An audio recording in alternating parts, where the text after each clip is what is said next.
our segment on debriefing the Philadelphia Negro and everything Du Bois. We are your hosts, Denisha George, Mariah Lewis, and our cameraman Matthew Sevilla. Today, we'll be talking to you about who W.E.B. Du Bois was, the book, The Philadelphia Negro, the impact of this book at the time of creation and now in 2025. So who was Du Bois? William Edward Burgot Du Bois, also known as W.E.B. Du Bois, was born in Great Barrington, Massachusetts. He spent most of his early years in predominantly white spaces until he attended an undergrad at Fisk University and HBCU in Nashville, Tennessee. After attending Fisk, he became the first Black person to earn a PhD from Harvard. After attending Harvard, he worked as a professor at Wilberforce University in Ohio. His legacy shows he was a pioneering African-American scholar, sociologist, historian, and activist. During his lifetime, he co-founded the NAACP. He traveled the world working to build better race relationships and wrote several books and articles. He was a prominent leader in the civil rights movement. Catch us on our next segment on how Du Bois was commissioned to research. Du Bois was commissioned by Susan P. Wharton in 1859 and appointed by the University of Pennsylvania.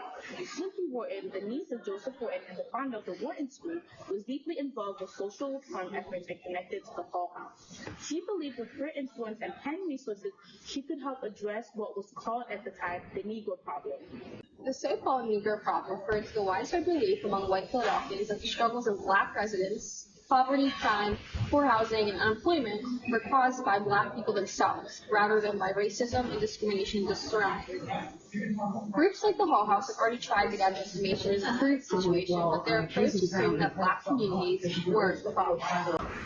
To confirm their assumptions, they turned to research, and that's when Du Bois, with the assistance of Columbia graduated student Isabel Eaton, was brought in. Although Du Bois was appointed by Penn, he wasn't given a faculty position. Instead, he was treated like a temporary researcher, but despite that, his approach was groundbreaking. He didn't rely on stereotypes, he relied on data. He went door to door and surveyed hundreds of families in the 7th Ward, reporting their housing, health, education, employment, and daily struggles.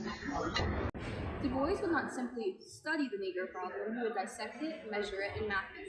He would use the tools of science to reveal its true cause, systemic racism and structural inequality, not Black people themselves.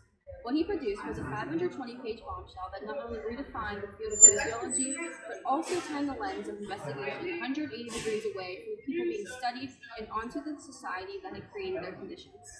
This is the 7th Ward, extending from South Street to the Schuylkill River and from School Street to South Street. At the turn of the century, it was a vibrant and complex neighborhood with the largest concentration of Black people in any northern city. It contained residents from all walks of life, the very affluent ones struggling to make ends meet. Here, Du Bois both lived and conducted his study over a period of 16 months, from August 1st, 1896 to January 1st, 1898, with a brief break for 2 months.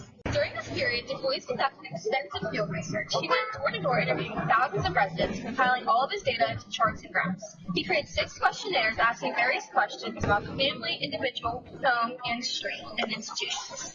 He located every Black-owned business, every church, and every single residence, color-coding them by social class, a stunning example of data visualization and spatial analysis. His study revealed a diverse community with its own class structure and social institutions. Most importantly, he concluded that the Negro problem, the issue of poverty, crime, and lack of education, wasn't a problem with the Negroes themselves, but a direct consequence of systemic racism and structural inequality. He pointed to specific issues like the exclusion of Black residents from well-paying industrial jobs and discriminatory housing practices that forced them into high-paying rents for poor living conditions. His most central claim was that crime is a symptom of social conditions, not race. Du Bois directly refuted the idea that Black people are biologically or racially predisposed to criminality. He argues that the disproportionately high crime rates among Black Philadelphians were a matter of hereditary, but a direct result of their living conditions. He also claimed that poverty, ignorance, and lack of opportunity drive crime. He connects the dots between a history of slavery and oppression and the present social ills. He shows that the population of Black criminals is overwhelmingly young, male, uneducated, and economically unstable. He argues that when people are denied a proper education, decent housing, and fair employment, crime becomes one of the few avenues available for survival or an expression of despair. Finally, Finally, he claims that the justice system is inherently biased. Du Bois also used his statistic to reveal the systemic racism at play. He pointed out that black individuals were more likely to be arrested for the same crimes as white individuals, more likely to be convicted, and often receive harsher punishment. He showed how the system itself was designed to criminalize blackness, from biased policing to disproportionate punishment. Du Bois' work fundamentally challenged the popular belief that social ills were a matter of individual failure, demonstrated that they were more deeply rooted in social and economic structures. The city's Negro problem was, in fact, a reflection of the nation's profound failure to live up to its own ideals. W.E.B. Du Bois, The Philadelphia Negro, was groundbreaking, but it wasn't without its flaws. The book reflects some biases of its time, including sexism, since it often centers men's experiences and underrepresented roles and voices of black women. There's also an element of elitism. Du Bois sometimes emphasized respectability and middle-class values as solution to racial inequality, which risks overlooking the struggles of poor black communities. Additionally, the study shows signs of ethnocentrism as measured black life against white societal norms rather than valuing them on its own terms. And like any pioneering research, it had limitations. It focused only on one city, one era, and relied on Du Bois' interpretations, leaving some aspects of black life unexplored. Despite these shortcomings, the Philadelphia Negro remains a foundational work even 62 years after Du Bois' death. It was the first major sociological study of a black community, and it shifted the narrative from blaming black people for social problems to exposing systemic racism as the real cause. Its methods and insights continue to shape sociology, urban studies, and discussions about race today. Featuring the Du Bois College House sign. Du Bois died in Accra, Ghana on August 27, 1963, just one day before the historic March on Washington.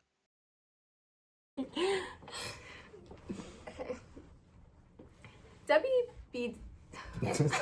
All right. Never give up, never what? Never back down. W.E.B. Du Bois, The Philadelphia Negro, was groundbreaking, but it wasn't without its flaws. The book reflects some biases of its time, including sexism.